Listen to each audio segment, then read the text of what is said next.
Welcome. Habari za jioni to everyone. Actually, habari za mchana to everyone. Thank you all for joining us. Karibuni. We are honored today to have with us a very dear person as far as our journey on history and decolonizing our minds. We have Dr. Patricia Rodney joining us today in conversation.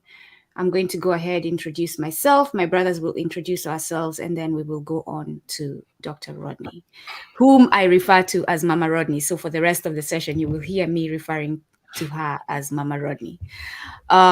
So again, Nduku, I am one of the co-hosts on Kumbukeni, and we are here to help us and our community decolonize our minds, because for centuries we have been bombarded with a false narrative on Africa, and we have decided enough is enough, and we will be telling our stories from an African perspective. Brother Alimadi Adesoji. Greetings, sisters and brothers. I'm Milton Alimadi, co-host of Kumbukeni.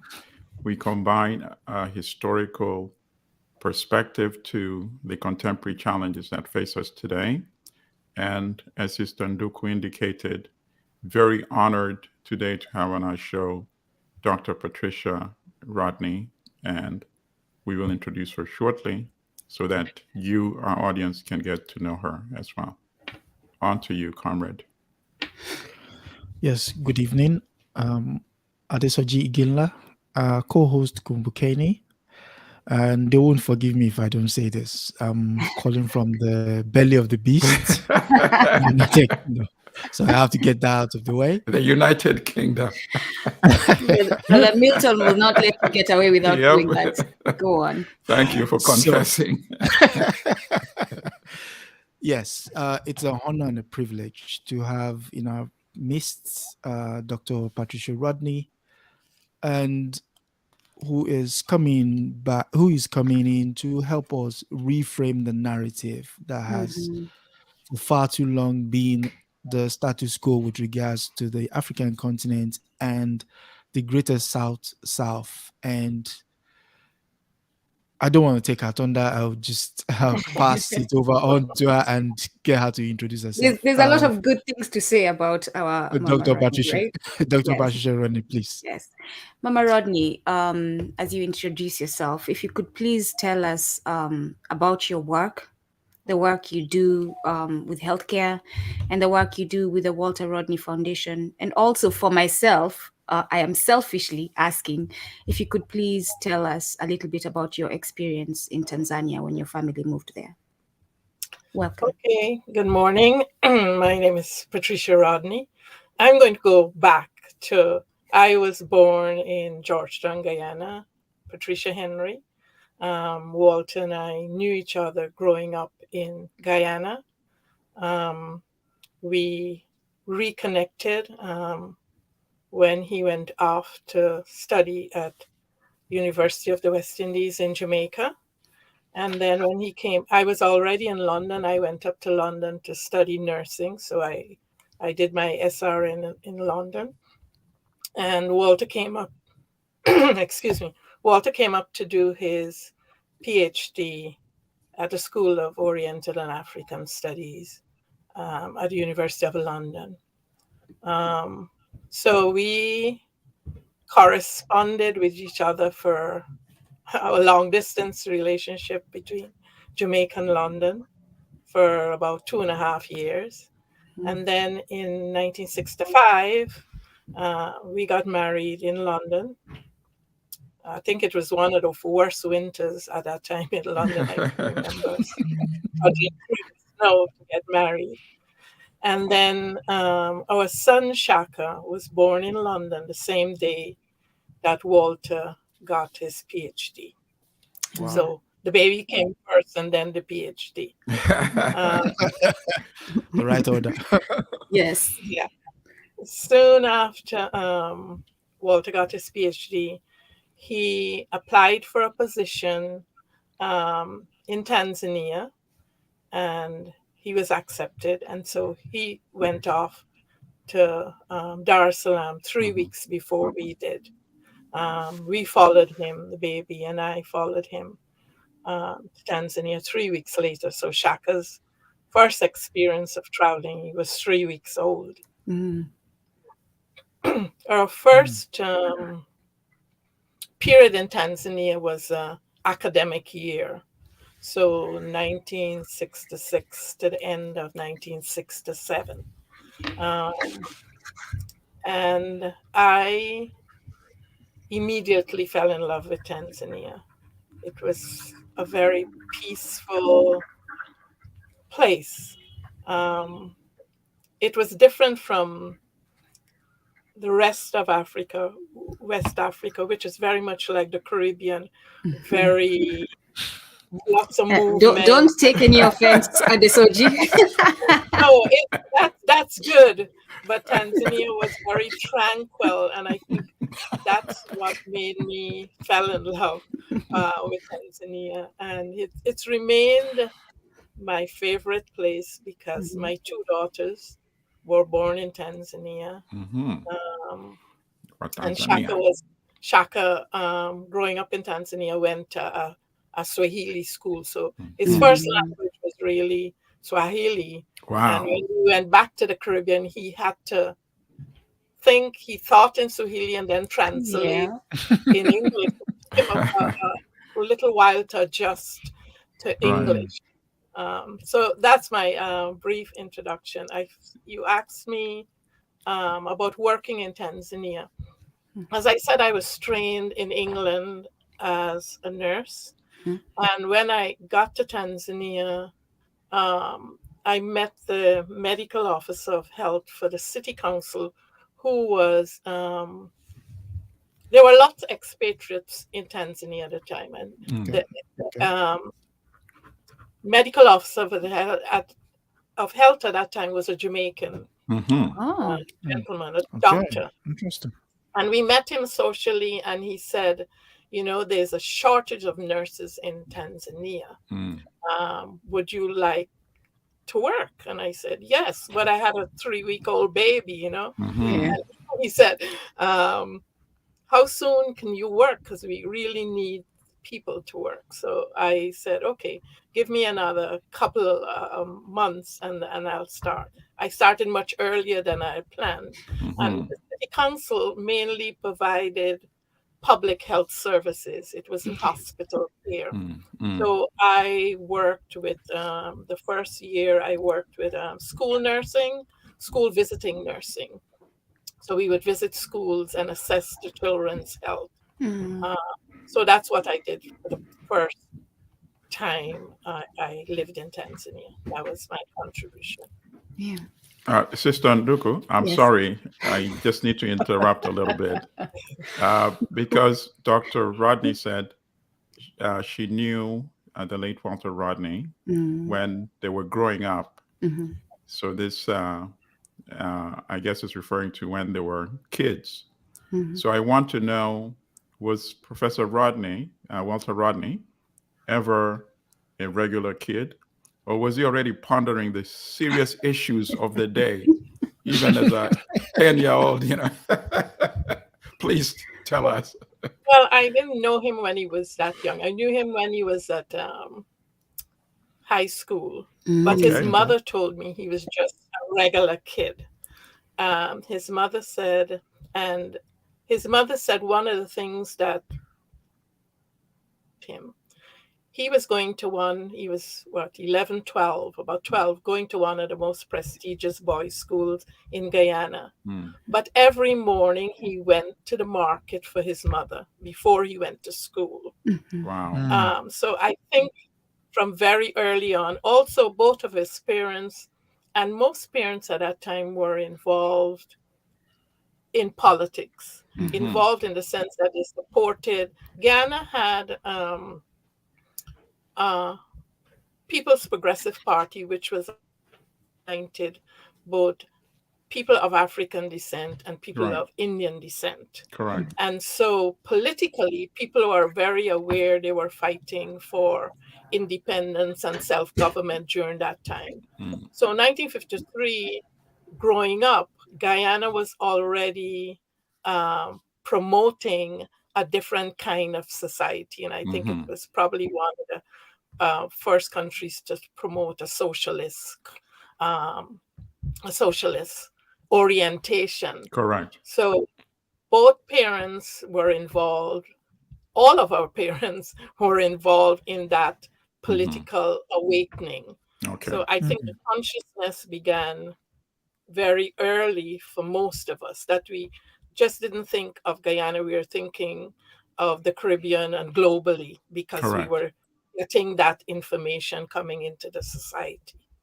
Excellent. Back to you, Sister Nduku. Yeah, that I'm a little envious of that energy in the Caribbean at that time, but we're grateful for it. It is what has brought us this far. Brother Adesoji, I will go on to you. Yes. Thank you again, Mama Rodney, for joining us. When you met him in London, was he active politically in London during his studies, or was it after he graduated that he partook in politics? No, he was always active. He was active in Jamaica, he was active in Guyana, he was active in London, and he belonged to a small group of Caribbean students who every Friday night met at CLR James, Selma James House, for discussion and for learning about issues around Marxism, socialism. But every Sunday during the summer, Walter would speak at Hyde Park. Oh, the Speaker's Corner. Yes. Every Sunday for the period we were in London, he would speak there. And I think it's during that period he came under more surveillance by the British intelligence. That makes sense. Yep. Intelligence, because I had a friend who one of my school friends worked at the Guyana embassy, and she told me they already had a huge dossier on my husband.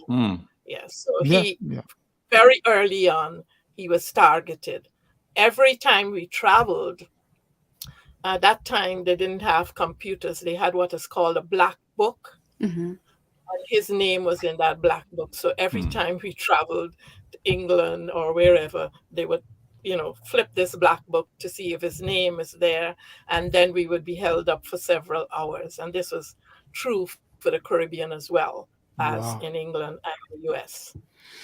And this is what that has come up several times in our sessions, where we as truth tellers know that this is the risk we face as we travel the world. The oppressor will not be happy about us pointing fingers and speaking truth, and they will come for us. It is something that we all know they will do. But and I'm segueing a little bit from the conversation today to reach out to the community and send a call to action. The thing to do is, the Black community, you must stand by the truth tellers. Those who are then, you have a Walter Rodney in your community, stand by them, so that these oppressors do not have the power to take them down and do the horrible things that were done to our brother Baba Rodney. Adesoji, did you have anything else to ask on this? Yes, I was going to add to just to buttress Mama Rodney's point with regards to Speaker's Corner and the surveillance that happens there. It is quite revealing that even now it does still happen, in the Mm, sense that when you go there in the summer, you will have what are known as agent provocateurs. So they mm, are there to ask you. They ask questions. Oh, what do you think? And then you will normally find the regular faces, and they are regularly they're doing the same thing over and over again. So you sort of build the picture of what is transpiring. And so mm, when you mention the fact that he was being surveyed, it's quite to think that they're still doing it now Right. in the age of free speech and free association. It goes to show you that Right. And old and habits and that and, and what was he doing? All he was talking about was the questioning capital, yeah, the role of capital, and even trying to imagine a different society, not exactly. Mm, overwhelmed and dominated by capital. And that's supposed to mm, be a crime. It's And remarkable. advocating for his people, right? Because he saw his people suffering and he was advocating for his people. So that segues perfectly, Brother Alimadi, to you. Um, um, yes, please. I Well, just in my case, I would like to revisit one of my favorite lectures by the late Professor Rodney, Crisis in the Periphery, periphery, Africa yes. and the Caribbean. And for any of the audience members who have not listened to that lecture, I highly recommend it. It's available on YouTube. And the theme of that lecture by the late Professor Rodney is that the system always finds answers.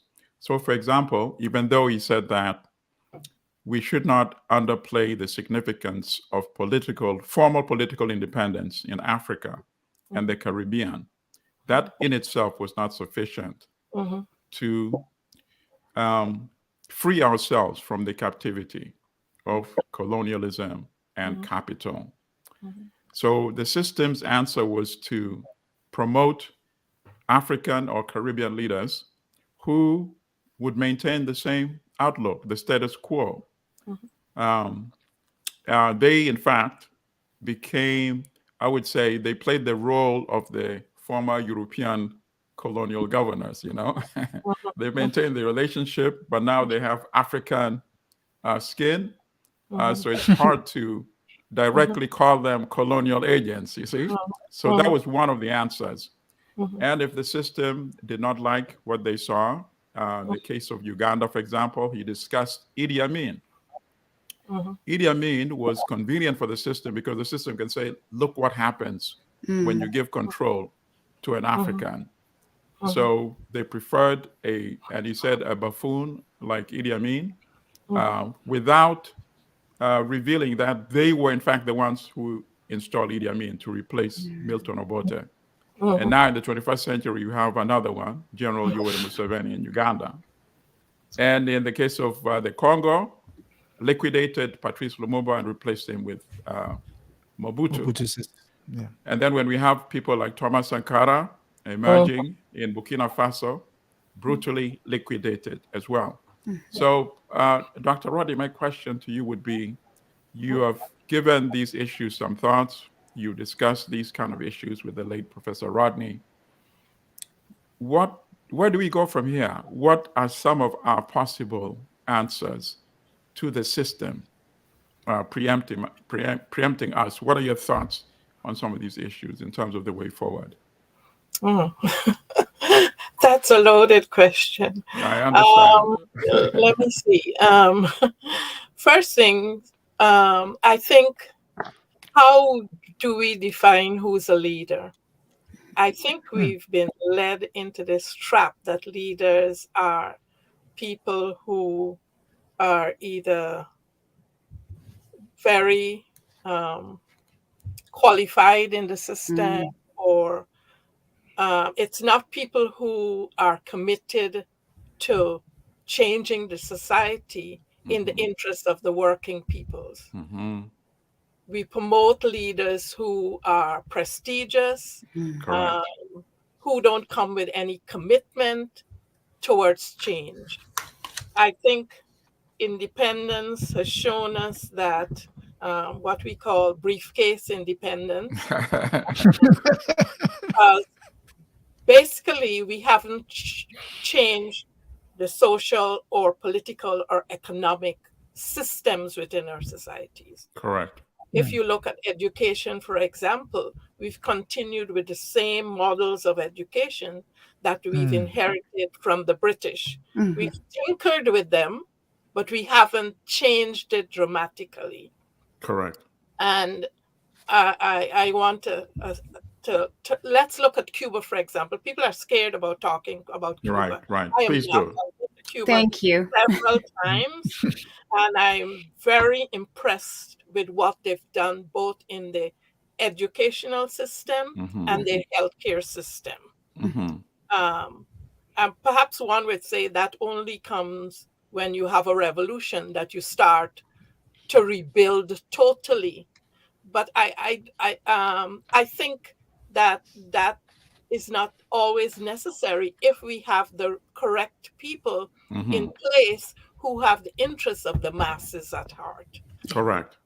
And therefore, I think we need to do more education. For example, politicians only come to us when it's time to vote. Correct. Yes, indeed. There's no accountability afterwards.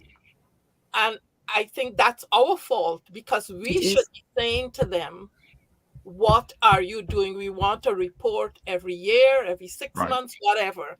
So when you come back to ask us for a vote, we know what you have done. We don't know what you've done. We know what you tell us you have done. Correct. But we haven't seen the impact of it on the society. Correct. And I think the onus is on us who work with communities to do that kind of consciousness raising. We used to talk about consciousness raising when I worked in the Caribbean with women, and we've moved away from that terminology. But we need to go back to that. How do you raise people's consciousness about issues that are affecting them? Correct. And how do you keep them engaged throughout that process? Correct. Go ahead. I have to say, because I am the romantic of the three of us, I have to say that you and Baba Rodney clearly were meant for each other. Just we talk. Go on, Brother Alimadi. Clearly, yes. Okay, first I wanted to thank Dr. Rodney for bringing up Cuba. I bring up Cuba many times because I think Cuba proves to us that a system, a government that is well organized, regardless of the size of the country, can produce remarkable results. And the evidence is that we have a continent of 1.3 billion people, the motherland in Africa. And yet, in times of crisis, it is Cuba who has emerged to come forward to help. During the Ebola crisis, during the liberation struggle, it was Cuba that assured the independence of Angola by defeating the South African army, which led to the independence of Namibia, which led to the release of Nelson Mandela, which led to the end of apartheid in South Africa. So we should always remember and appreciate Cuba's role. So thank you for bringing that up. Definitely. I mean, in my own work in public health, I was the director of the public health program at Morehouse School of Medicine. And I took students to Cuba because we are always told the negative aspects of a country. And so I wanted them to have a different kind of experience. And they were amazed because we were able to walk around very late at night in Havana and not be robbed and not feel unsafe in that society. And people need to know that Cuba now is it's been on an embargo for the longest while. Things have gotten really bad in Cuba. Yes. Right. But there are amazing people who have been allowed to release their creativity. And you see that in every aspect of the society. With very little, they've been able to survive. Yes. To me, that's breaching people's basic human rights because Exactly. you don't like a particular ideology. We are all supposed to be independent countries and supposed to be able to think freely and to organize our societies in the way that meets the best needs of our populations. Yes, and that criminal embargo is such a shame, and it's a shame that there's not enough consistent global outrage against that stifling of a Yes. whole society and a whole nation whose only crime is to chart an independent course for its people. So my final observation is regarding the education aspect in decolonial Marxism. Professor the late Rodney has a very interesting essay on aspects that you addressed already in your response in terms of the colonial education system, which promoted self-loathing and trained graduates not to really be productive elements in society, but to serve imperial interest. Right. And that, of course, has left a terrible legacy in most African and Caribbean countries. The late Julius Nyerere Yes. of Tanzania, president of Tanzania, spoke about people who are proud to have degrees so that they could hang on the wall and point to it, but were not productive members of society. So if you could briefly address that, and then back to Sister Nduku, please. Yeah, our education prepared us really to maintain the status quo. We were replacing one set of leaders with another set of leaders who taught the same way. And as Rodney said, there was this self-dehumanizing aspect where people hated themselves for being Black. And we see a resurgence of people, I am shocked, throughout Africa, the Caribbean, bleaching themselves,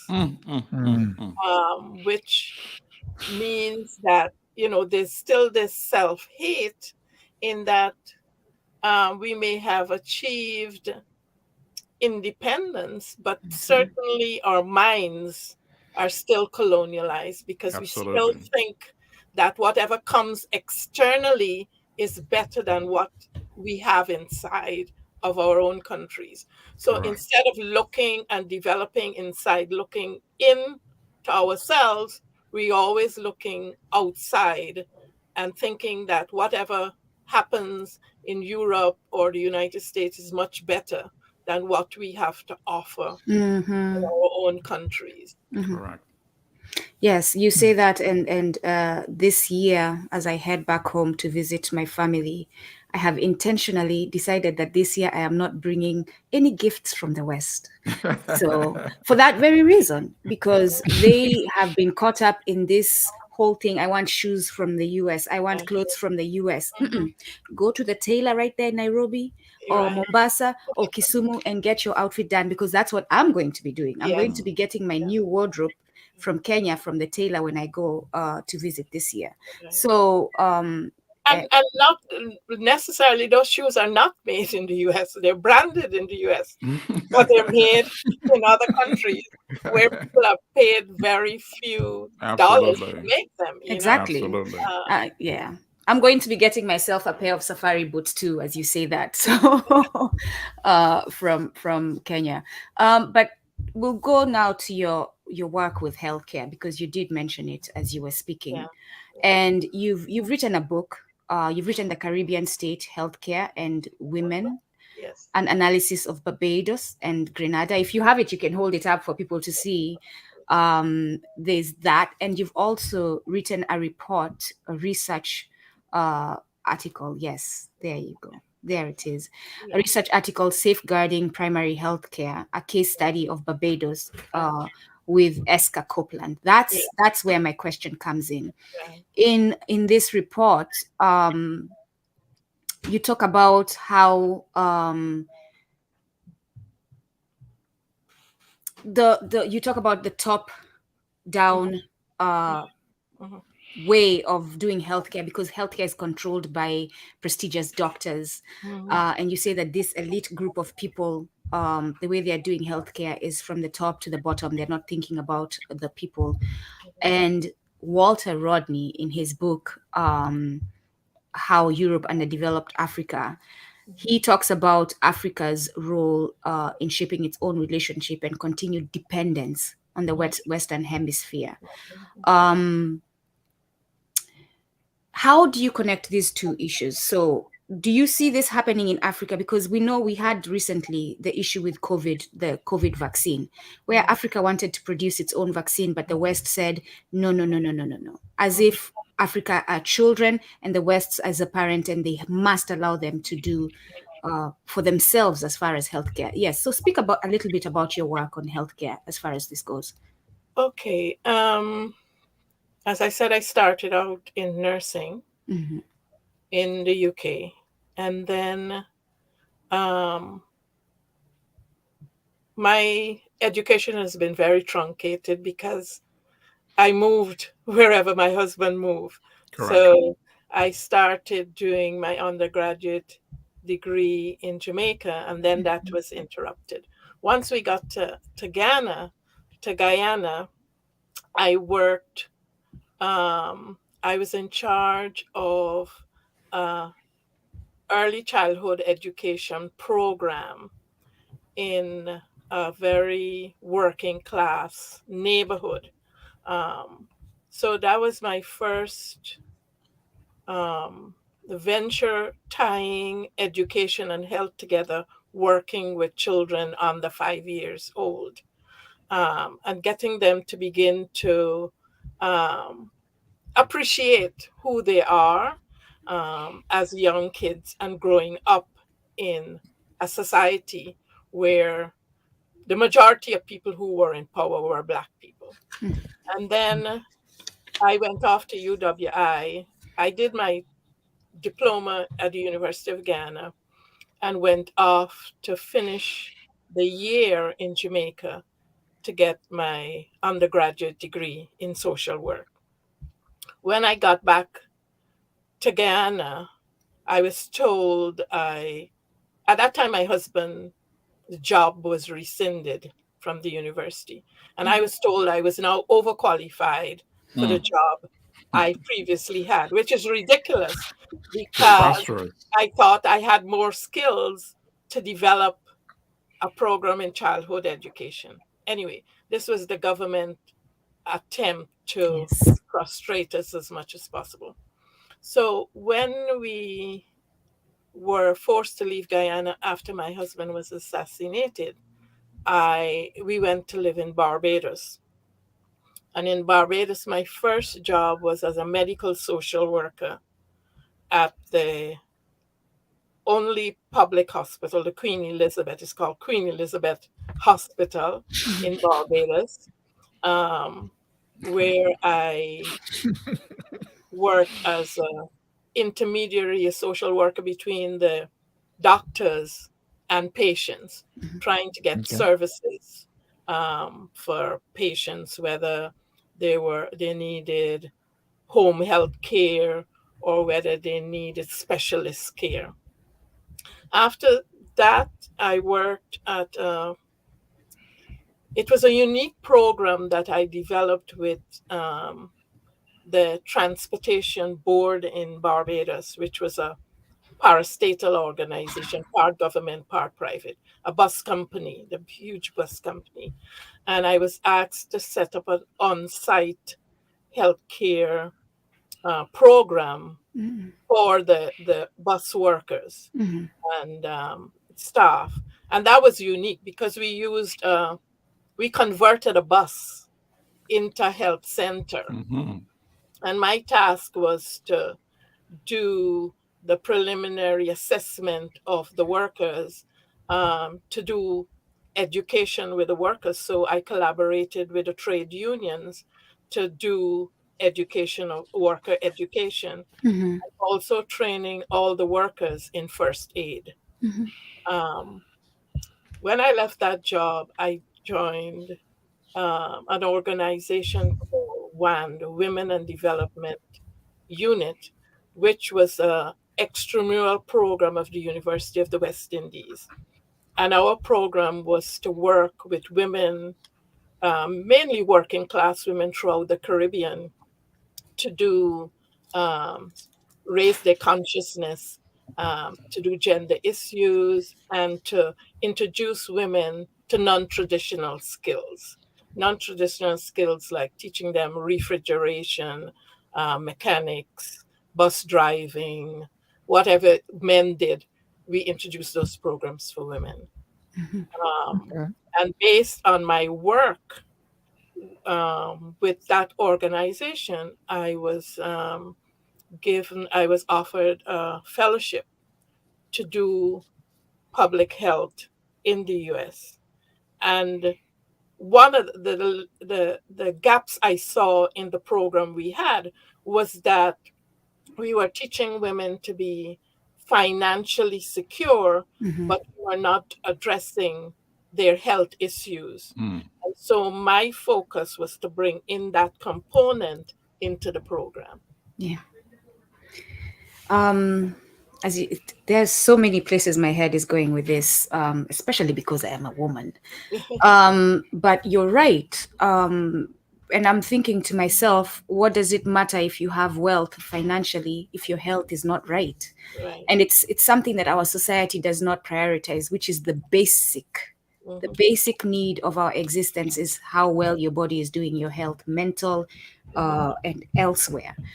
And so in my head, as you're talking, I'm thinking, okay, do you have notes on this somewhere? Can I come and be with you for a week so that I can do some research? Like, how can is there a place in addition to your book where we who want to continue doing the work and support you, and who want to help create awareness on these issues as far as health, is there a place where we can go to find this information from the work that you have done in the past and today? Well, two ways. One, I'm just writing my memoir. Two, I can send a list of articles. The article you talked about Barbados that I wrote along, that was with my graduate student. And one of the things I did in my program, I told the students I was responsible for, because before I became the director, I was responsible for international health. And so all my students, public health is a professional degree. So all the students have to do what we call an internship or a practicum placement. Mm-hmm. All the students who came on the international health had to do 3 months placement abroad. You couldn't be in my program in international health and not go overseas. So I've had students in Cuba, I have students in Venezuela, I have students in Nigeria, in Ghana, doing their placement either with the Ministry of Health or with a non-governmental organization, so that they had that experience of working with community people and really understanding what public health is, Right. And how you could impact the policy that's being made. So Eska was one of my students who did his placement. I think he did one in Ghana and he did one in Barbados, and so we wrote that article together. So there's several ways that I can, if people do a search, lots of my public health articles are on academic. There's a academic a site called Academic. Yeah. Okay. Yeah. Academia. Academia. Yeah. But I could certainly, if you have. That's where I got this article. I will find the link right now. I'll go back to it and I will share that. But yes, that's exactly where I got the article that I'm talking about. But also there's other journals. I edited a journal called on Black women's health when I was at Morehouse School of Medicine. So I was the editor of that, and it has a couple of good articles on women's health, not necessarily written by me, but by the group of people that I thought had something to say about women's health. Good. Myself and my co-hosts will be doing a follow-up, an extended conversation on Baba Walter Rodney and yourself. And if you provide that information, we will mention it there Okay. for everyone. Yes. Brother Adesoji. Yes, it was nice that you mentioned the idea that you made sure that your students, your international students, actually went international and they went to the field. And the reason I mentioned that is the late Thomas Sankara, when he robbed the World Bank the wrong way, he said, you send all these experts here who have no clue about what they're looking at. And all they spend is riding their 4x4 every day all around Burkina Faso and not do anything. So I'm going to have to excuse them. And why do I say that? Prior to him coming to power, it also comes back to your line of work. Burkina Faso at the time had a problem with immunization. And not only did he institute an immunization program that immunized kids all over Burkina, actually took in Mali, which they were warring with at the time. So much so that he was successful that countries nearby were asking, can they bring their kids over? And he said yes. So the point I'm saying, the point I'm trying to drive is, when you send experts out into the field, do you give them a mantra that, okay, you go in there and you try as much as possible to impact the local community? Or do you go in with just a hands-off approach and say, you know what, I'm the expert? And he also ties in with Brother Rodney's writing in his Groundings with our brothers, where he asked the question, what's the role of the intellectual? Right. Is it just for you to stand and, speak big English whilst people are suffering, or you roll up your sleeves and get into the rut? So I would just like your idea on what the role of an intellectual really is in going into places where help is needed. I never see myself as an expert. I always feel that you need to go in and learn from the people who know what's going on in the society, who are really, most times people know the solution to their problems. They just may need you to articulate it in a different way for them. And I also did a lot of work in adult education. And one of the philosophies of adult education, that people are not empty vessels. People have knowledge, and therefore you need to listen and learn. And a lot of us who are so-called educated, we don't like to listen. We have the answers ready for every problem. That's right. So listening is a key skill that we need to develop, to listen and then engage with people. You learn more that way, to me, than going in and say, this is your problem. You don't know the problem. You don't live there. Even if you go as you're invited in, you can't tell people, you can't, be working in several countries and coming up with solutions to fit every country. Right. People have to come up with their own solutions. You said, okay, this is what you just said. How do you think we can come up with a solution? So you're doing it together and not me sitting down. And this is one thing I want to talk about, the Grenada Revolution, that I found so powerful. that the minister of health, for example, couldn't sit in the office and write a 5-year health plan. He had to go out to the community and find out the community needs and then come back and write up his health plan. And that's when a society is trying to transform itself. I don't know how many governments do that, how they really develop these plans.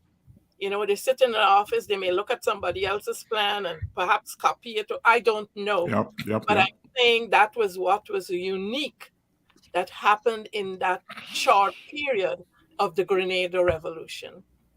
And people still have that memory. And that's one of the reasons I wanted to look at Barbados and Grenada, because I in my mind, I worked in Grenada and I worked in Barbados, and I began to see things that were different. And how can I show that those differences were really important to making a change in terms of public health? Yeah. No, I like that approach. And that's listen, I am one to throw shade. Bill Gates. This is good advice from Mama Rodney. Go to the community, find out what the community needs before you come as a savior to Africans. Do not come from the West. This is NGOs as well. If you're an NGO out there claiming you're helping we have Africa, to take that responsibility. We as the people, right? We as people of African descent have to say, and Africans, this is what we need. Exactly. We have these people here. We have local people who can run these programs. Exactly. We have to say that. We can't expect somebody else will do that for us if we don't take ownership and responsibility. Well put. Exactly. Yeah. Yes. Brother Milton. Yes, Dr. Rodney. It's not surprising, but it's still very saddening to learn that the late Professor Rodney had been surveilled all this time, even from his days of studying in the United Kingdom. And the harassment, of course, continued all of his life. Obviously, there must have been coordination between British intelligence and the shameful experience when he went to attend the Black Writers Conference in Canada. He was banned from returning to Jamaica to his teaching post. And if you could touch a little bit about that. And after all these years, I think the audience would want to know, did the University of the West Indies ever apologize or address that issue? And then you also mentioned the painful experience of the assassination of the late Dr. Rodney, your husband. Perhaps you could also talk about the harassment that led to that, even before the incident itself, and the harassment that continued even after the assassination. And many global audience had been following. At some point, I understand there was a court or judicial process. I think people would want to know whatever became of that. Was there some form of closure at some point, or are some issues still pending? So if you could address both those issues. Thank you. That's several issues. That's a mouthful, right? Okay. I would say that Walter was under surveillance from the time he was a student at UWI. So from 18 years old, he was surveilled by the Jamaican administration, because he was one of those students who had gone to Cuba and one of those students who had gone to the Soviet Union at the time, because he was on a debating team. Right. So throughout his life, there was surveillance by Europe, the US, in conjunction with the Caribbean. So there's this huge network that follows you everywhere. So Yeah, so he was under surveillance, and when we went to Jamaica, we went to Jamaica in January 1968 Mm-hmm. to take up a position for him to teach African history at the University of the West Indies. And this would have been the first time that African history was going to be taught at the university as a specialization. Mm. Wow. So we thought we had a 3-year contract, and we had settled in very nicely. I was working as a nurse at the UWI hospital, and Walter was doing his teaching. The expectation of university professors is that you stay on campus, that you just lecture to students who are in itself a privileged group. Whether you come from a poor family or a rich family, going to university is a privilege. And Correct. so that was the expectation. Walter decided no, he wanted to broaden that education about Africa Mm-hmm. to whoever wanted wanted it. And high schools approached him. The radio station had approached him about Mm-hmm. doing a series on Black Power, and then they squashed it. And so he started working with the Rastafarian community. And as he said in Groundings, he learned more from them than he gave to them. They Mm-hmm. learned a lot from just engaging with them. Mm-hmm. But that was seen as um, a threat to the government of Jamaica, Right. who wanted to know why Rodney, a university professor, would be talking to Rastafarian hooligans, as they call them. These hooligans are working class people, Black people, educating them about their history and their culture. That was dangerous. So they really maligned my husband's character leading up to when he was not allowed Back re-entry in. when he went off to the Black Writers Conference in Montreal. On his way back, he wasn't allowed to get off the plane. He was declared persona non grata. Jesus Christ. And several other, Jamaica had banned lots of books by Stokely Carmichael, by any Black writer who they thought was too progressive. There were some other people who were asked to leave the country as well, other lecturers. And so the students' response in terms of what they now call the Rodney riots was mainly, to begin with, I think, protesting the deportation of a lecturer. This was their response. No, that we will, protest the government.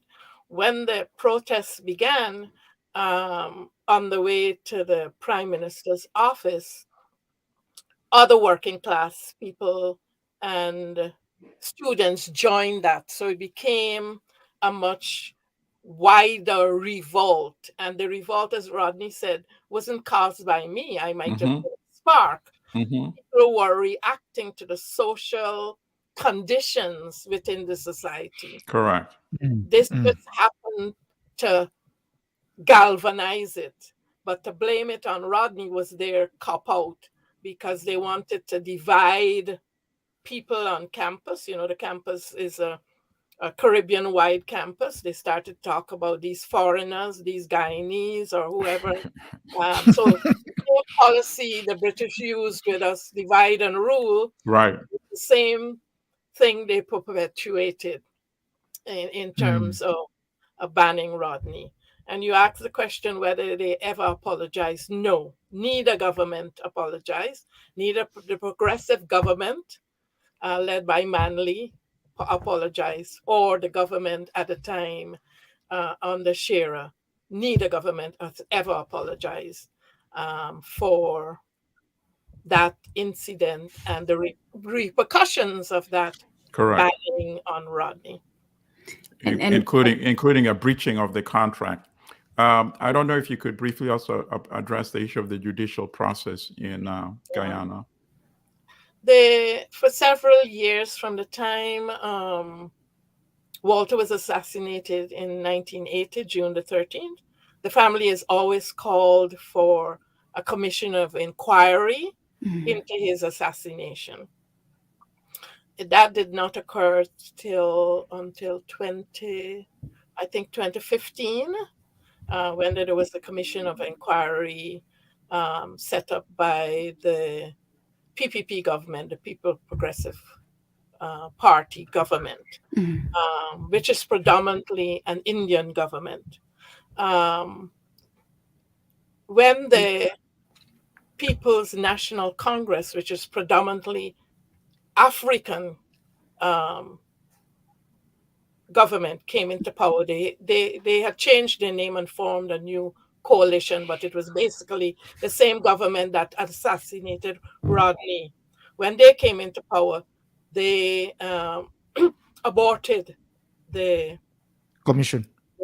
Well, the commission had already done most of its interviews and was preparing a report, but there was more evidence that they could have gathered, but they aborted it. And so the commission came up with a report which stated clearly, and that report is on our website, the Walter Rodney Foundation. .org. If you go, the COI report is there, which states clearly, and in 2021, the government admitted that Rodney assassination was done by the state. So, and also, my brother-in-law had been charged with having a bomb, having illegal electrical equipment, and he could not practice as a lawyer, was not allowed to work in Guyana, and that has only recently been, the charges have been dropped against him. So there's still a lot of work to be done. Rodney's death certificate had said that he was killed by misadventure, which means you either commit suicide or you kill yourself. And so the family was denied the insurance policy. On his death certificate, they also had his profession as unemployed. I'm sorry. Go on, Mama Rodney. Go on. We will control ourselves. Go on. The current government has. That's one of the things they have promised to correct, to make sure that those two things are changed. The other thing was that the government who started the Commission of Inquiry had renamed the archives the Walter Rodney Archives. When the Black government came into power, they said, no, we just wanted to be named the archives.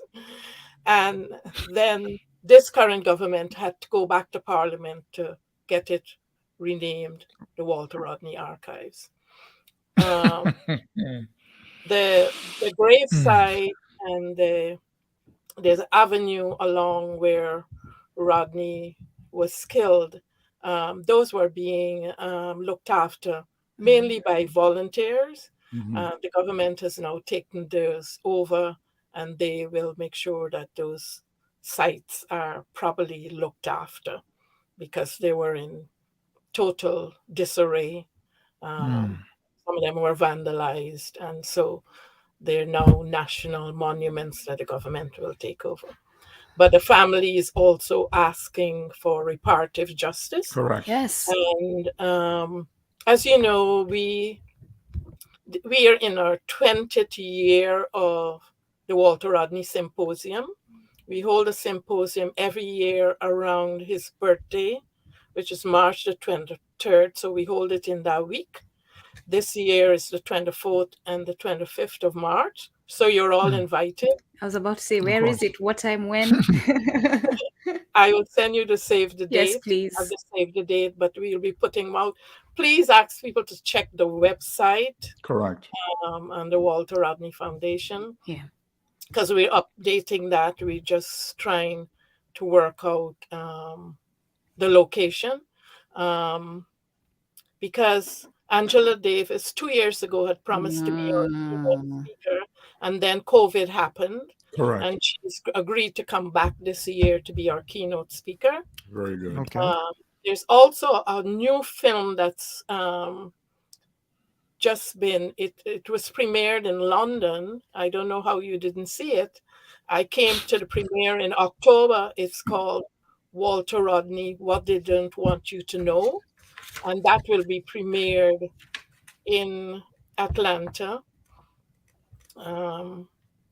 And we'll have, other speakers. Our main theme is around reparations, global reparations, Correct. reparatory justice for Rodney. Correct. And perhaps you should also mention now how people can support the work of the foundation. I was actually going to hold off until the end, because I want that to be the last thing that our audience hears, so that it stays in their mind. So we're definitely going to have you speak on that towards the end of the show. But there is so much to respond to, and therefore my co-hosts and I, because there is so much in such limited time, we will be having an extended show to this, where we'll respond to all these issues that we're learning about right now. The fact that the government has never repaired this wrong. That is something that must, and for me, for whatever role I play on this earth, I am reaching out to the Jamaican government, the Guyanian government, the institutions that did wrong to the Walter Rodney family, to do right by them today, because this is not acceptable.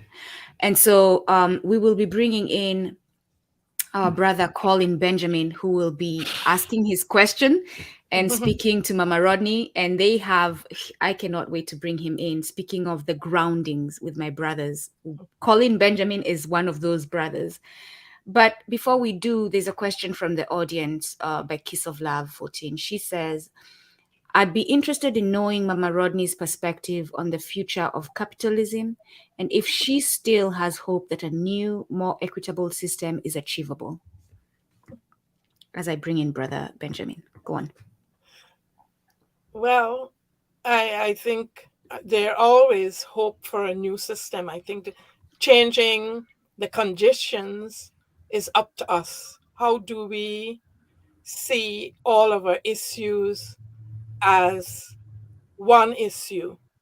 And when I say that, I mean, if you look, when we talk about health, we go to several different specialists. There's no holistic approach to the body. Right. We treat our eyes, we treat our ears, we treat our limb. And it's the same. There's several organizations that are working towards making the world better, but we're not connected in any way. We're very disparate. And that's one of the ways they can destroy movements. Because if you're going it alone, it's less likely that other people will come out to support you when you need that assistance. So how do we get a real global look at those issues and how those issues interconnect, because they're affecting the same population, whether it's about food, whether it's about the environment, whether it's about health, education, all those things are about how do they impact our societies. And I think more of that dialogue needs to take place if we want to delink our economies from a capitalist society. We need to think of creative ways of doing it. Because if we look at what's happening in Africa, we are rich in resources, but poor in terms of the benefits we get from those resources. And we Correct. The need to ask biggest irony. why is that continues to happen. It was happening when we were colonial states. Right. It's happening more now. So something is wrong. What it is that we need to do as a people and hold our leadership accountable. Yes, I could sit here all day and listen to you speak, Mama Rodney.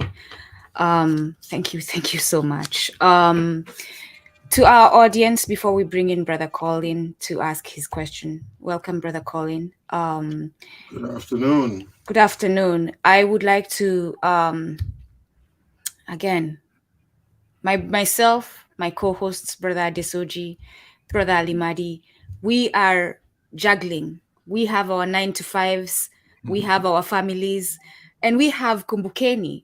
And the time is limited for us to do all this important work. And so how can our audience support us so that maybe we drop that 9 to 5 and commit to Kumbukeni fully? You can join us. You can join our Patreon family on patreon.com/Kumbukeni.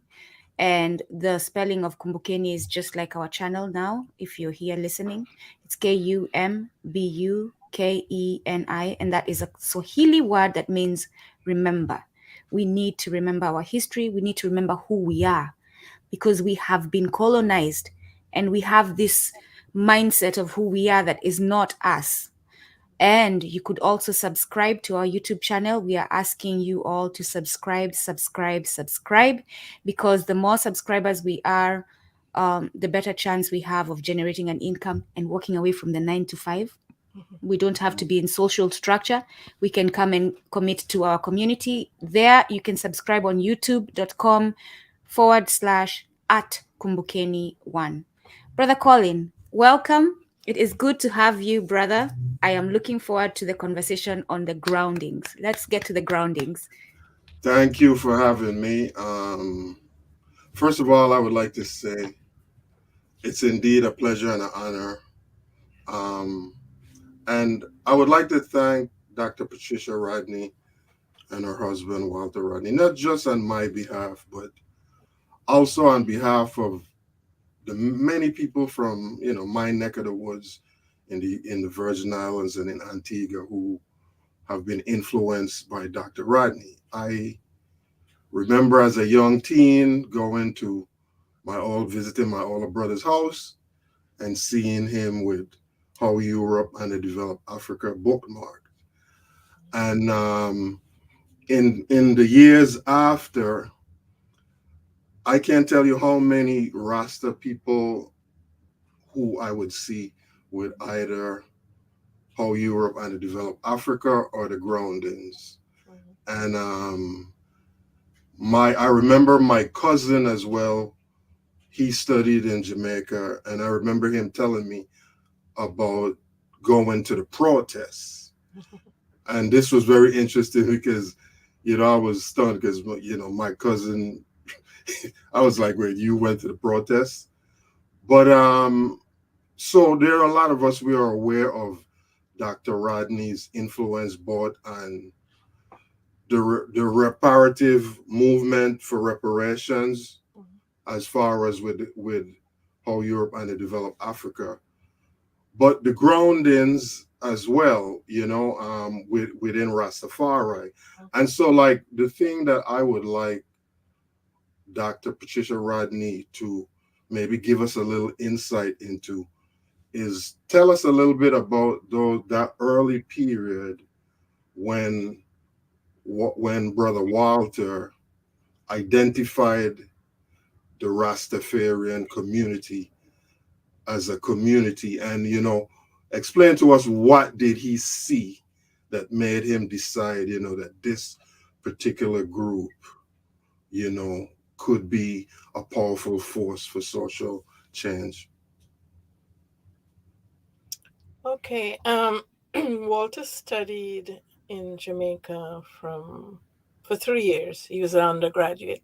So I think he knew the society from that time 1960 to 1963 pretty well. So when we returned in 68, it wasn't his first time going to Jamaica or living in Jamaica. So he would have had an idea of the different social groups within that society. When he returned in 68 to teach at UWI, his specialty was on African history, introducing a course on African history. And I think um, the Rastafari and other Black organizations would have approached him and say, "Can you come and talk to this particular group?" And so he went out to speak to people wherever they were in Jamaica, whether it was a football field, in a dungle, um, whichever part of town, he left campus and would go and engage and talk to people. And in Groundings, he talked about he learned a lot from the Rastafari, just as much as information as he gave them, because they knew so much African history already. They were very grounded in the belief and understanding about the culture and where the culture came from. And of course, he would have recognized their Pan-Africanist Yes, leanings as well, because I know that there are a lot of people, when they hear about Rastafari, they just think of it as just this other religious group, and right, they're not quite clear that Rastafari from the very beginning had this deep kind of Pan-Africanist roots. exactly. Sometime last year, I saw a clip of the dub poet, the originator of the dub poet. For those who don't know what dub poetry is, a subgenre of reggae, Uku Onoro, and he was asked a question by the interviewer about Dr. Rodney, and he talked about meeting Dr. Rodney and yourself. And one of the things that I was struck by what he said was, he said, here was somebody who was so fiercely anti-colonial, anti-capitalist, but he was struck by how humble and compassionate.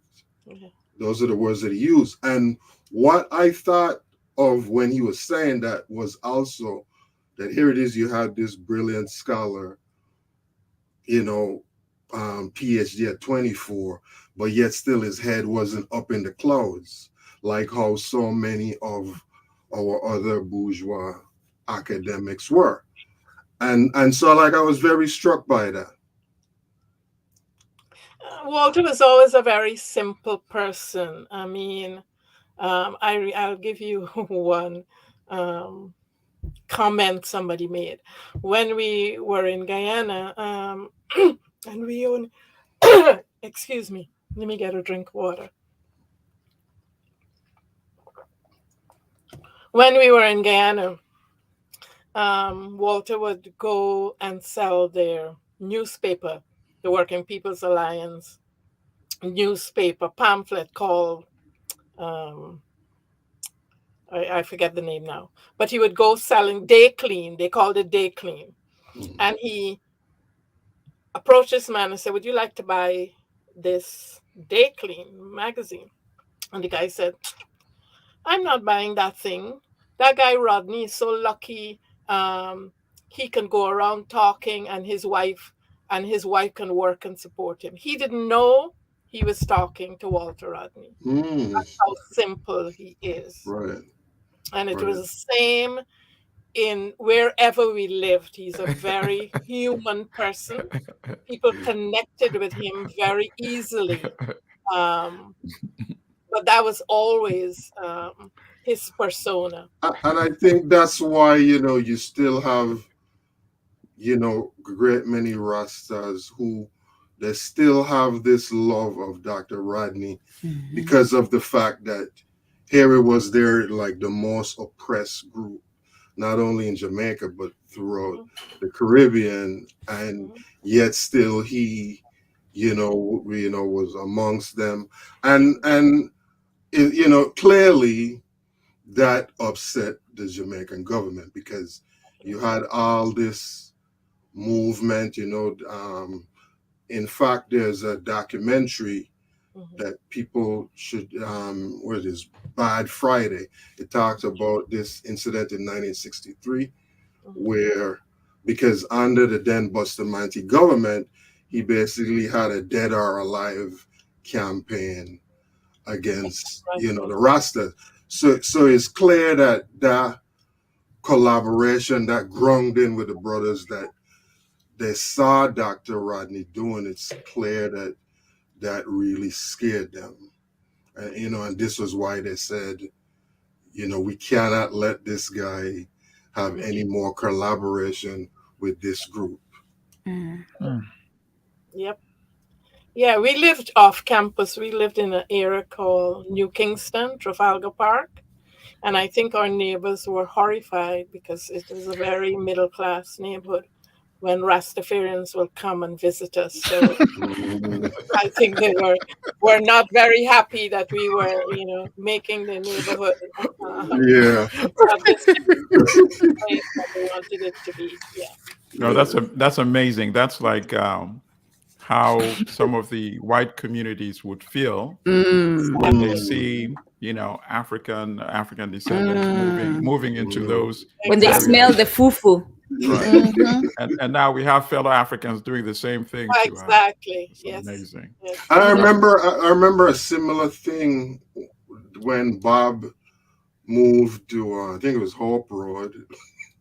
Where he's between the Prime Minister's house and and the Parliament and that kind of stuff.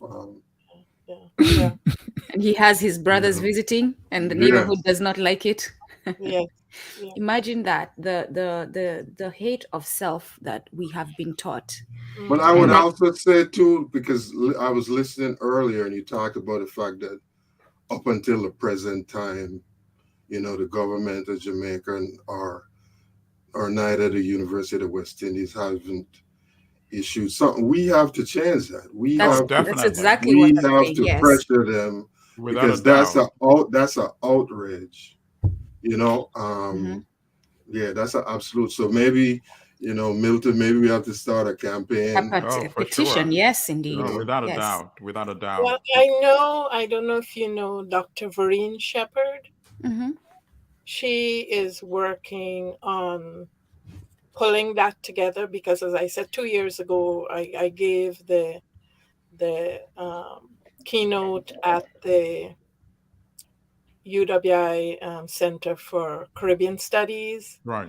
And that's one of the things I talked about. And so she would be a good person to connect with, and I could send you that information. Yes, please. Yes, please. To see how they're going to approach it for the university. I'm not sure if they're going to do the same thing for the government, she would be able to update you on what their strategy is.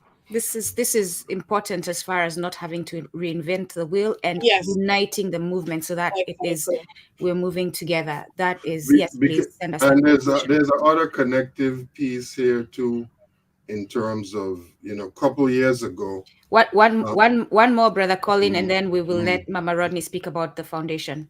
All right, go on. No, I was just going to say real quick that a couple of years ago, the government acknowledged some of the wrongs that had been done to the Rastafari community, in particular with the 63 incident. Exactly. So now is a ripe time.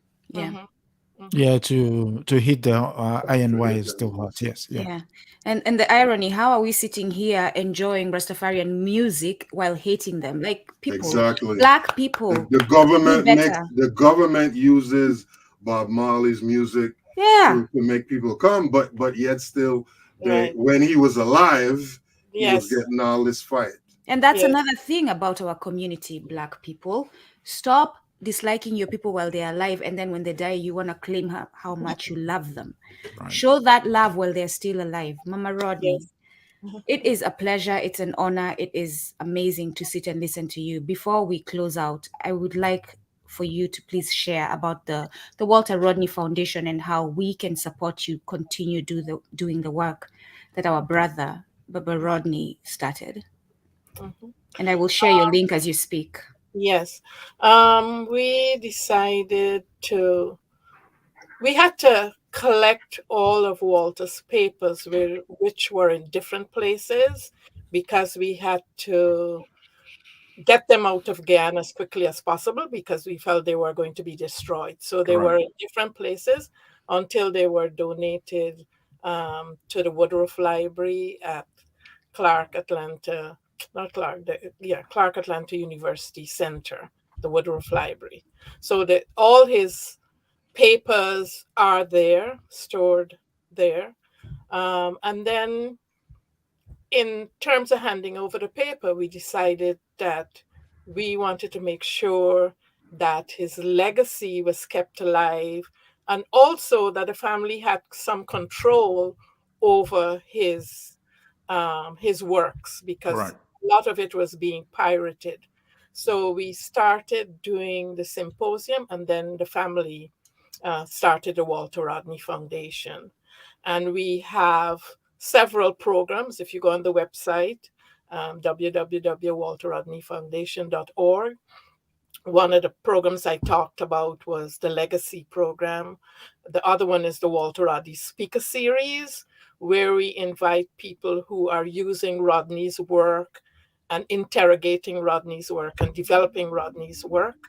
So all of you are invited to participate in that. And that runs from January through April. It's a course that students from the AU Center and the Kennesaw University get credit for that program. But it's also open to the community um, to participate.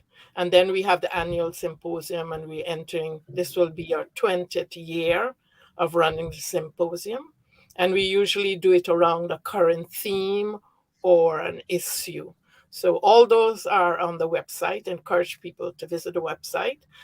They can donate either to the foundation itself, or they can donate a program in particular, because that's how we do our work. We do our work in collaboration with the universities in the AU Center, the Atlanta University Center, there where you have Spelman, Morehouse College, Clark Atlanta University, International Denominational Center. So it's a consortium of universities, Kennesaw universities. We collaborate sometimes with Georgia State University. Yeah, there's a set of collaborators we work with. All right. So to the audience, to anyone who stops by Kumbukeni to listen to this video, go to the Walter Rodney Foundation. We shared the link there, and you will get all this information and any other upcoming information on how to support. And as a community, we must do better. We must support our own. So I am judging you all and asking you all to support our brothers and sisters. My brothers, Milton, Alimadi, Adesoji, Colin, any last words as we part today? Well, I'm very, very honored and elated that we had this opportunity to have the conversation. When I reflect and I look back at the energy of the 1960s, 1970s, when many of our academies could teach radical thought, a better vision that we can create a better society, that seems to be lacking in most of our institutions now. For example, in African countries where the universities are suffering, when you find that foundations that are neoliberal oriented, they're not going to support the kind of radical education that we had the privilege of having in the 1960s and 1970s. What are your thoughts on that?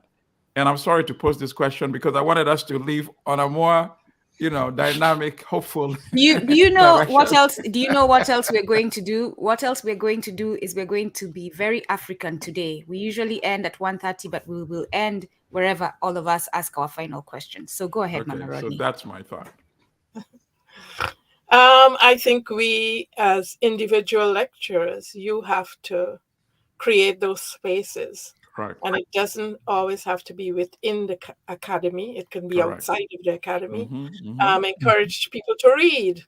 I don't think young people read enough. Correct. Read and discussion groups are very important. Mm. So one of the things we have done recently is to republish Rodney's books, Correct. but also the new books, how the Russian Revolution. Mm-hmm. There's another book out as you talk, the Colonial Marxism. There's Correct. so much work. I'm Yep. amazed myself at the amount of work that Rodney produced. Oh, so during when he his told time. you he was going for a walk in the park, he was writing another book. Yes, there's a lot. So students who want to take on studying Rodney, there are lots of information. We were able to get his 3 years of undergraduate notes, 3 years handwritten notes. That's part of the collection at the AU Center. So graduate students who want to pursue the philosophy that Rodney had, there's a lot of work to be done in the archives. I think they have a very small scholarship that people can apply for to do research around Rodney. So just promote. Another way is promoting the books, get people to buy books, not Correct. copying his work, but to read, to read and have them in their possession and share it. It's no Correct. good. Rodney felt that knowledge, if you hold on to knowledge, is useless. Correct. You have to share that knowledge.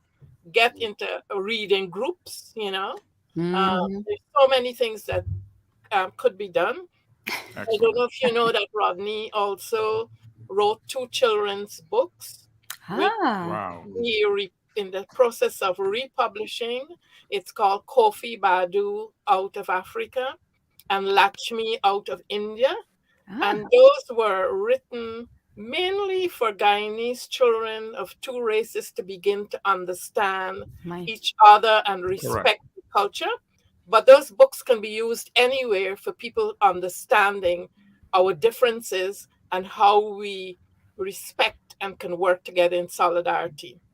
Thank you. So that's definitely share that information. Positive and uplifting response to my yes question. that's another call to action to our audience and our so those books Kumbukeni. will be out in time for the symposium, but also much earlier. So yes, it'll be on our website as well. You can all start saving now. Start saving to purchase those 2 books. Easter is coming up and all kinds of holidays and birthdays. Yes.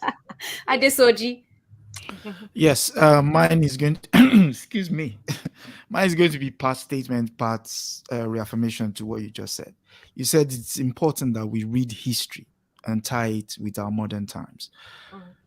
A historical mistake was made in Nigeria recently. One was the fact, excuse me, that Lord Lugard was lauded as one of the greatest Nigerians of all times. I mean, that's a matter for another day. But to borrow from Brother Rodney's book in, what's it called? How Europe Underdeveloped Africa, where he mentioned that one of the companies that was involved in exploiting Africa to its bare bones was United African Company. That was a morphing of the Royal Niger Company. In 1993, which goes to show that we don't read history, the Nigerian head of state, who was then living then, Ibrahim Babangida, then put the chairman of the same company in charge of Nigeria as part of as the head of the interim government, just to tell you who is really in charge. So, again, could you reiterate the need for us to read our history so that we don't make mistakes of the past? And brother, you mentioned Lugard. For some listeners who may not be familiar, could you Just Yes. tell them who Lugard was.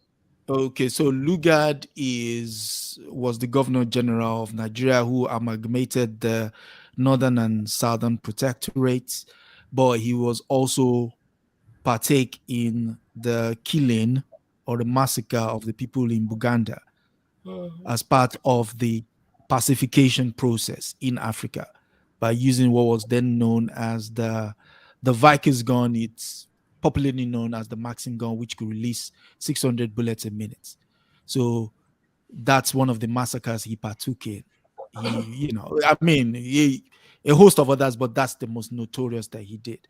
And that's the same guy Nigerian government in 2004 would laud as one of the greatest Nigerians of all times. It beggars belief. And it was British and Imperials. Oh, sorry, In 2014. 2014? 2014, yeah. Talk about colonized minds. Mama Rodney, go ahead. I think a lot of the companies that we assume are national companies are not. They carry the name within it, but they're not owned by the country itself. The major shareholders are external to those companies, and they are the ones who decide how your economy will either flourish if you stick to the rules that they set out for you. Education and knowing our history, and I know for the Caribbean, most universities now have amalgamated the history departments in social sciences, or students are not exposed to history until they reach university or late in secondary school. No, we should be taught our history from very, very young. And that's the only way we will know, because if you're saying that young people are our future, but they don't know their history, they're going to be repeating the same mistakes that were made over and over, which will continue our underdevelopment because we don't know what went before. And so we go ahead as if that's the past, and the past doesn't affect the present or decide our future. So history is very, very important, because if we don't know our history, if we don't write our history, it's being done for us. Correct. And we're being told that we should forget some of the things that happened to us because they happened so long ago, but the impact is still very present. Thank you very much. Thank you. Thank you. Brother Colin. Well, I would like to thank Dr. Patricia Rodney again. It's been truly an honor. The question I'm going to ask, because we were talking earlier, or I heard you guys talk earlier about moving forward, and maybe this might become a positive thing, depending on how you look at it. I won't speak on the recent U.S. Africa Summit, but I would like to know.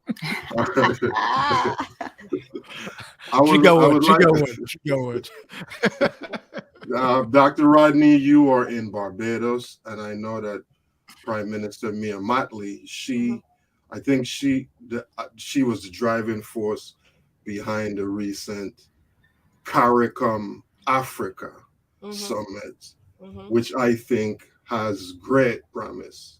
Right. And so I'm wondering if you would talk a little bit about that, as well as what we need to do to have more unity between Africans and the continent, in the Caribbean, in Brazil, and other places.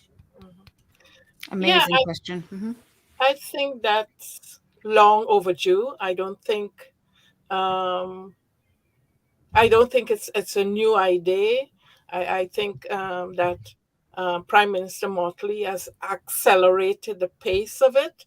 But growing up in Guyana, for me, my maternal uncle grew up in a village called Buxton, which was very African oriented. Most of the people in Buxton were enslaved people who came from Ghana. So we always celebrated around August, somebody would come from Ghana and we would have this big festival. So I think that there needs to be more exchange, not just at the leadership level, but at community levels.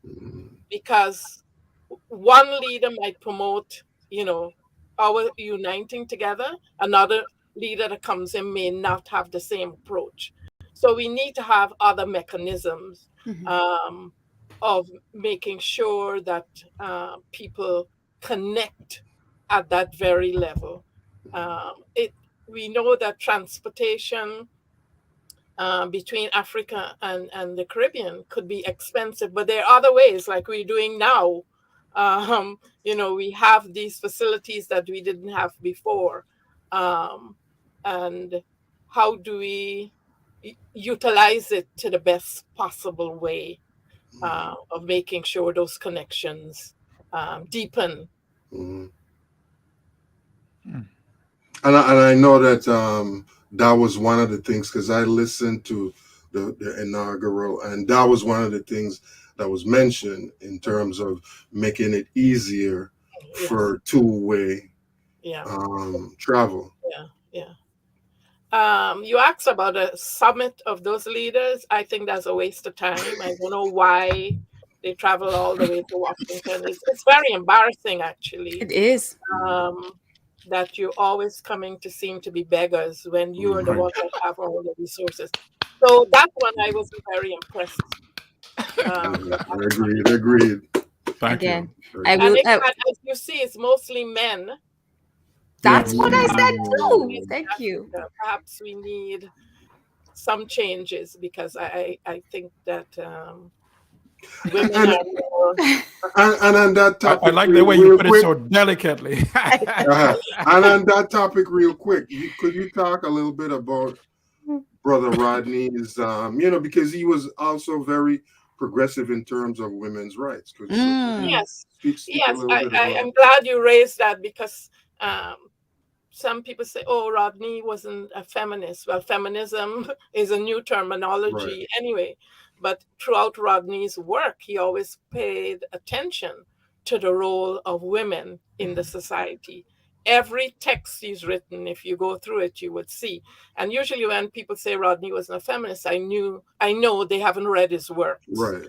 As if they read, they would understand. And even in my own self-development, I would say he helped me a lot to see things differently, to see health as not just a social issue, but a political issue. So, and he always did that in talking through issues with whichever group we met with. So thank you for saying that.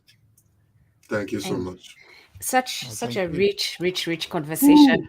Such a rich conversation. Brother Colin, again, when Brother Alimadi said that you wanted to come in and ask a question, I was like, perfect person to come in, given your background, your cultural background. I did well. I did okay. Yes. yes. One other thing I'd like to say, just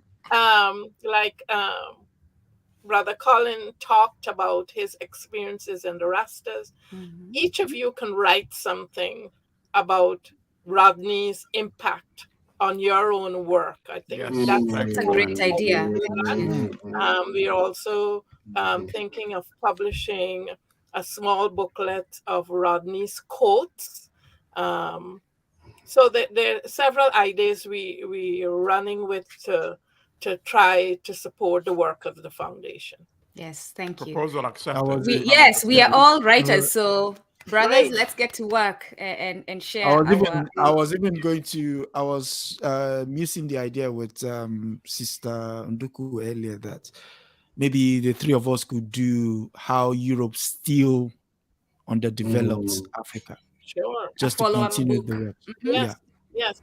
There's a very good booklet written by one of Walter's former students, Professor Karim Herji, out of Tanzania. Yes, And yes. this book is called The Enduring Relevance of How Europe Underdeveloped Africa. Look at Okay. that. Look at that. Look Yeah. at that. And he goes through Rodney's philosophy, and it's really good for somebody who find it difficult to start reading how Europe, to read this first, and they would get an idea of, you know, the issues that Rodney raises. Excellent booklet. Thank you. This We is- all, and this we is- all going yes. to get copies. We're definitely, and this is for the young ones. I suggest that you listen to, you heed Mama Rodney's advice, and for the older generation as well. But yes, to start with this book before you jump into The deep end. The deep end. yes. Yes. Yes. That way you can learn how to swim before you get into the deep end. We thank you so much, Mama Rodney. Again, Thank as you. you can see right there on the screen, there is the link to support the Walter Rodney Foundation. I'm looking forward to seeing a lot of you in the audience at the different events that will be held by the foundation. I'm looking forward to reading from the audience the different articles that will be published, and from my brothers, about how the Walter Rodney's work has affected you and inspired you and influenced you. And I Again, hope to see you in March. I am looking forward to meeting you in person and giving you a big hug. You have no idea what you have done for me. And I will say it one more time in case anyone in the audience missed this. You and Baba Rodney were definitely meant for each other. Definitely meant for each other. Thank you. Everyone, asanteni sana for joining us. We wish you all a lovely day. You can support Kumbukeni, because we need your support so that we can do this work. We can commit more time to do this work. You can join our Patreon community at patreon.com/Kumbukeni, or support us, as you can see on the link there, at youtube.com/Kumbukeni1.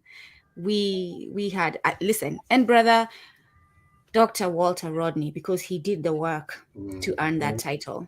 Our brother Walter Rodney was with us today, and we thank him for guiding our conversation today. We thank him for all the work he did, despite all the pain that the oppressors caused him. And we thank you, Mama Rodney, for continuing the work. Your family. I was looking in one of the books and I saw Asha did the foreword for one of the books. For your children, continuing his work. I look forward to meeting your family and thanking you all in person. Everyone, have a fulfilling day, and thank you for supporting Kumbukeni. Kwaherini. Yeah. Odaro. Sorry, you had something to say quickly? I said tutaonana baadaye. Ndio, tutaonana baadaye. Kwaherini. Yes. Odaro. I look forward to meeting Shaka and see how much of the Kiswahili he remembers. Maybe I can reteach him his Kiswahili. Yes. All right.